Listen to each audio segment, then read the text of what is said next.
ತುಂಬ ಅನಾಥರೆಂಬ ಕೋಟ್ಯಾನು ಕೋಟಿ ಕೂಗು ಇದೆ. ಗ್ರಾಚಾರ ಬರಿಯೋ ಬ್ರಹ್ಮ ನಿನಗೆ ಎಂದೆಂದು ಅವರ ಶಾಪವಿದೆ. ಉತ್ತರ ಇಲ್ಲ, ಪ್ರಶ್ನೆಯೇ ಎಲ್ಲ, ಕೇಳೋ ದೇವನೇ.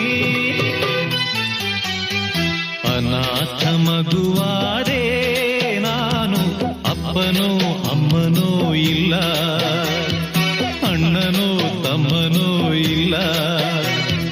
ಧಿಕ್ಕಾರಿ ದೊರೆಯಾದೆ ನಾನು, ಅತ್ತರೆ ಮುದ್ದಿಸೋರಿಲ್ಲ, ಸತ್ತರೆ ಹೊದ್ದಿಸೋರಿಲ್ಲ. ಎಂಜಲೇ